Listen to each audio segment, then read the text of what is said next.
Hi everyone, I recently made a reel on Instagram which has received almost 1 million views, and in that reel I showed you how I use a small makeup mirror like this to create really cool reflection photographs like these. And just as I promised in the comments on that reel, in today's video I'm going to show you exactly how I do this and why a makeup mirror like this is much better than using your phone. I'm going to tell you what lenses work best, what settings work best, and exactly where to position this mirror to get the best results. But first, here are a few examples of me using this mirror to create reflections on real portrait shoots and real wedding days.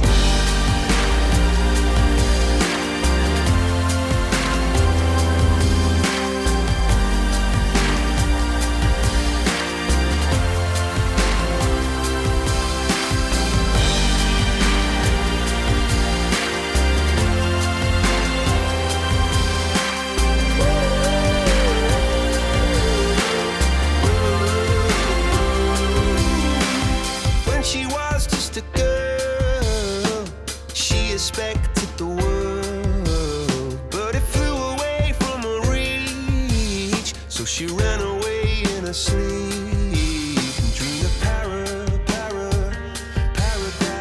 paradise.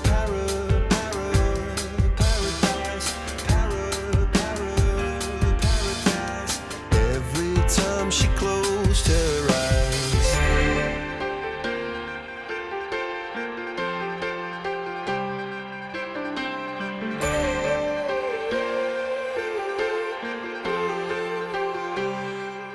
I have always loved using reflections in my work. In fact, here is a photograph of me hosting a workshop about 12 years ago where I'm lying on the street trying to get a reflection out of a tiny puddle on the floor. So it's something that I've always enjoyed doing. And here are more photographs, all taken at least 6 or 7 years ago, but which utilize reflections in some way or other. Now with each of these photographs, I'm using something already in the environment to create the reflection, such as a shiny surface, mirrors, the bevel of a mirror, they work really great, and water. Water's a very obvious one. But the great thing is you don't need to use something in the environment to create really cool reflections. Instead, we can create reflections anytime by simply carrying around a makeup mirror like this. So let's get into this and talk about exactly how I use this mirror to create these reflection photographs.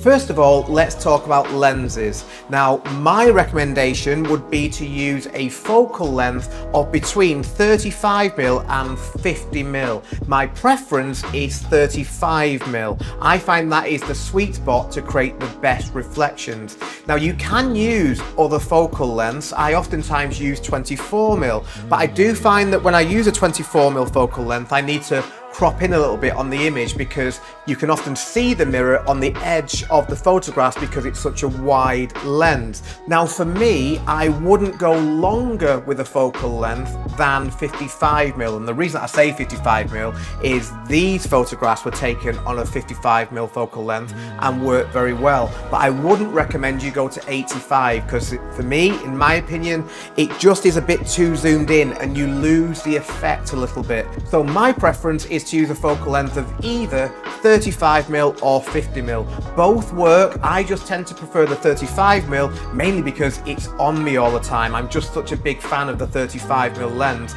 rather than the 50, but they are my recommendations, 35 and 50. Now let's talk about aperture because this is very important.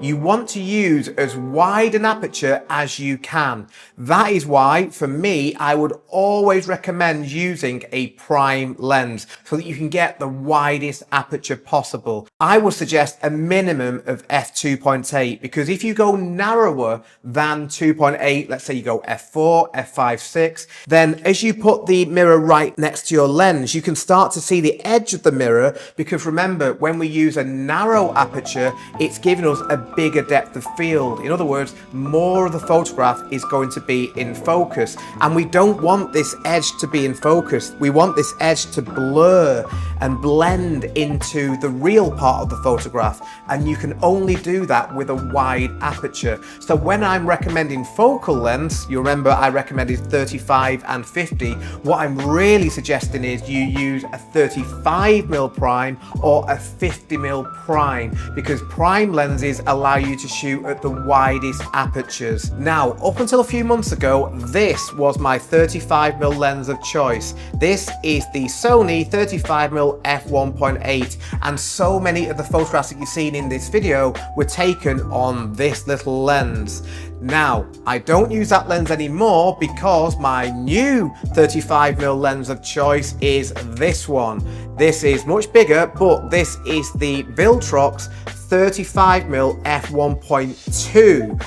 And the reason obviously that I love this lens is because I can go to f1.2. These photographs that you're seeing on the screen now were taken with this lens at 1.2. And as you can see, the join in these photographs between the reality part of the photograph and the reflection, you can barely even see it. They blend into each other seamlessly because the aperture is so wide. Again, if we were to use a more narrow aperture like f4, f5.6, or let's even not think about going worse than that, then you would see the edge of the mirror in the frame, and that will just spoil the illusion of these photographs. Now, I've been teaching this technique for years now at my in-person workshops, and one of the biggest questions that people have, especially if they've tried this technique before the workshop and maybe struggled with it, is where do you place the mirror in relation to the lens? I've even seen people come and do this and try and hold it away from the lens, and that just won't work. So what my first piece of advice is to, if you've got one on, take off the lens hood that is on your lens, because what you want to do is get the mirror right up against the lens like this. That is how close it needs to be to get the most effective reflection, right on the lens like this, as you can see in these videos. And the other thing which you may not realize is you want to hold it so it's about halfway up the lens like this, not at the bottom. About there, I find that I often use it. It's quite difficult actually, because when I'm actually doing this technique, I'm never quite sure where it is, but I can see from these videos where Helen has kindly filmed me doing this, that I do tend to have it right there. So again, you want to have it right up against the lens, about in the middle like that, and then it's just down to eyeballing it basically and just going up and down, and you'll see the reflection through the viewfinder. Now, following on from that, a very important thing to bear in mind is that you want to make sure that the mirror that you're using is wider than the physical width of your lens, because if it's not,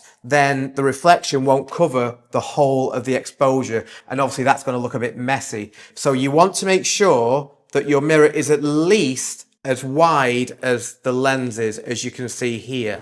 Now, in terms of the mirror itself, you can use any mirror really, it doesn't matter, but I do really like this one. This is just a cheap mirror that I bought off Amazon, and I like this for a couple of reasons. Firstly, I like the fact that it unfolds like this, and I use this bottom half here a bit like a handle, and that's good because what you don't want to do is hold the mirror like this and then you get your fingers in the shot. Another thing that will really help is if you use a mirror that doesn't have a ridged edge. So that's why, again, I like using this mirror. As you can see, the edge of this is virtually nothing. There is a little tiny black line, but you can barely see it, especially when we're using a wide aperture. But if that was a bit more bulbous, a bit more ridged, we would see it in the photograph. So remember that you want to have as clean an edge as possible. Now, anytime I've made a post about these type of photographs on my social media, I have received a comment within about 5 minutes saying you can just use your phone.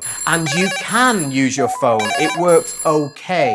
But as someone who has used both, because I started out using this technique using my phone, I promise you that this mirror is far better than this phone. And I'll tell you now a couple of reasons why. Firstly, most modern phones wake up when you pick them up. And what you don't want is the screen to come on like this, because that just creates a distraction in the reflection. So if you are going to use your phone, the first thing you end up doing is turning it off. So that's just a bit of a pain. The other thing, if like me, you have a case on your phone, then that is going to create a bigger ridge. And as we've just spoken about, that's something that we're trying to avoid with these photographs, because that ridge can be seen in the photograph if it's quite big. Now I'm just going to turn off my phone, because even making this video, it's annoying how it wakes up every time I pick it up, which again is just illustrating that point. But another reason that I would prefer the mirror over the phone is because the mirror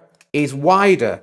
I have an iPhone 17 Pro, I believe, and you can see it's not as wide as the mirror is. And obviously the wider the mirror, the better the reflection will be, because that's another reason. Now, another big advantage of using the mirror rather than the phone to create reflections in camera is that, as you can see when I put them side by side, the mirror creates a literal same exposure of whatever it is you're trying to reflect. It's exactly the same. Whereas because the phone screen is black, the reflection that it creates is slightly underexposed. And you can see that in this video here. It's not a huge problem, but it is something that you'll probably end up trying to fix in post. So when you put them all together, there's quite a few disadvantages of using the phone. There is the fact that it wakes up as soon as you pick it up. If you've got a case, you're probably going to have a ridge where you don't with the mirror. The fact it's not as wide as the mirror, and the fact that the reflection that it creates is going to be slightly underexposed, certainly when compared to what the mirror will create, just means that for me, the mirror is just a much better choice. It's just easier as well, because this is then more of a tool, whereas with the phone, just get out your pocket, and what if someone's phoning you? It's just a bit messy. So for me, definitely the mirror wins. So as always, I hope you've enjoyed watching this video. If you have any questions at all, please let me know in the comments and I'll do my best to answer them. Thank you for watching, and with my 4 eyes, I will see you next time.